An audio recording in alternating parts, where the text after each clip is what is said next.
प्रभा देवी अपने बेटे के साथ एक बड़े मकान में रहती थी। अपने दो जवान बेटों और पति को खो चुकी प्रभा के पास अब सिर्फ छोटे बेटे गोपाल का ही सहारा था। गोपाल ऑफिस से आते ही माँ के पास बैठ जाता। माँ, दिन में क्या खाया? बेटा पराठा सब्जी खाई थी। माँ ने बताया। दूध पिया था? गोपाल ने पूछा। भूल गई थी बेटा। माँ, ये बहुत गलत बात है। तुम्हारी सेहत गिर रही है और तुम दूध भी नहीं पीती हो। गोपाल नाराजगी व्यक्त करता। अरे खाने के बाद नींद लग गई थी तो नहीं पी पाई। माँ ने जवाब दिया। अच्छा अब रात को पी लेना, गोपाल ने कहा। अब उसकी तो मैंने खीर बना दी। तुम्हें खीर बहुत अच्छी लगती है ना? माँ, तुम भी ना बहुत लापरवाही करती हो। च्यवनप्राश खाई थी? अरे कल च्यवनप्राश खत्म हो गया था ना, इसलिए नहीं खा पाई बेटा। और तुमने कहा भी नहीं। अब कल लेते आना बेटा। ठीक है, कल लेता आऊंगा। ऐसे रोज गोपाल आता, माँ के पास बैठता और फिर खाना खाकर सो जाता। सवेरे ऑफिस चला जाता। घर का सारा काम नौकरानी करती थी। एक दिन माँ प्रभा देवी ने कहा, बेटा अब मेरे लिए बहू ला देना। अरे अभी क्या जल्दी है माँ? बेटा पोते का मुंह देखने का बहुत मन करता है। प्रभा देवी गंभीर होकर कहती। ठीक है माँ, कर लूंगा। थोड़े दिन और रुक जा। जब भी मैं शादी की बात करती हूँ तुम टाल जाते हो। माँ जब भी ऐसे बात करती तो गोपाल माँ से लिपट जाता। अरे माँ, मैं हूं ना तुम्हारे लिए। तुम बहू की चिंता मत कर, समय आने पर सब हो जाएगा। माँ बेटे लिपट कर खूब प्यार करती।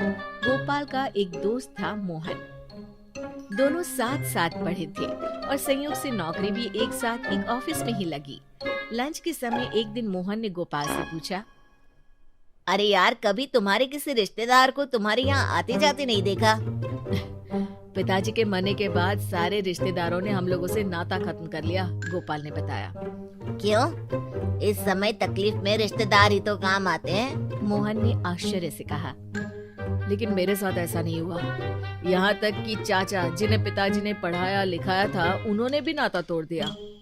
गोपाल थोड़ा गंभीर हो गया। चाचा जी को तो ऐसा नहीं करना चाहिए था, मोहन ने कहा। अरे चाचा को छोड़ो, बुआ ने भी आना जाना छोड़ दिया। सबको लगता था कि हम लोग उन पर बोझ बन जाएंगे। अब भी नहीं आते जाते क्या? मेरे बड़े होने और नौकरी लग जाने के बाद सभी ने रिश्ता फिर से बनाने की कोशिश की, लेकिन माँ ने मना कर दिया। जब मुसीबत में साथ नहीं थे तो अब क्या रिश्ता रखना? सही किया माँ ने। कुछ दिन बाद गोपाल ने मोहन से कहा, यार मोहन, तुम अकेले रहते हो एक कमरे में, हमारे यहाँ क्यों नहीं आ जाते? दोनों साथ रहेंगे। मोहन की बहुत ना नुकुर करने के बाद गोपाल ने मोहन को अपने घर में रहने के लिए राजी कर लिया और अब मोहन और गोपाल एक साथ रहने लगे। गोपाल की माँ को भी अच्छा लगने लगा। 3-4 महीने बाद एक दिन गोपाल ने माँ से कहा, माँ, मेरा 9 महीने के लिए चेन्नई ट्रांसफर हो गया है। अरे बेटा, तुम्हारे बिना मैं कैसे रह पाऊंगी? माँ, मोहन है और नौकरानी भी तो है, तुम्हें कोई तकलीफ नहीं होगी। फिर 10 महीने की ही तो बात है। बेटा ट्रांसफर रुक नहीं सकता क्या? माँ ने रोते हुए पूछा। नहीं माँ जी, वहाँ गोपाल के अलावा कोई नहीं जा सकता, क्योंकि वो काम सिर्फ गोपाल ही कर सकता है, मोहन ने माँ को बताया। ये सुनकर माँ रोने लगी थी। फिर एक दिन गोपाल चेन्नई चला गया। मोहन माँ का बहुत ख्याल रखता। नौकरानी दोनों समय आकर खाना बना दिया करती थी और मोहन माँ की हर जरूरत का ध्यान रखता। 1 महीना हो गया, गोपाल की कोई खबर नहीं आई तो माँ ने कहा, मोहन बेटे, गोपाल से बात तो करा दे। जी माँ जी। मोहन ने माँ को फोन दे दिया। कैसे हो बेटा?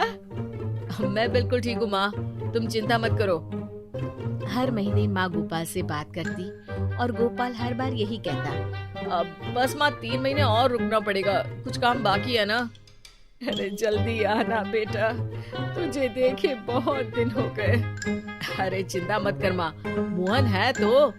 हाँ, मोहन तो मेरा बहुत ध्यान रखता है। इसी बीच 4-5 दिनों के लिए मोहन भी चेन्नई गया था और लौट कर आया तो माँ को यही बताया था कि गोपाल बिल्कुल ठीक है, चिंता की कोई बात नहीं है। मोहन हमेशा माँ से गोपाल की बात कराता रहता, लेकिन आया नहीं।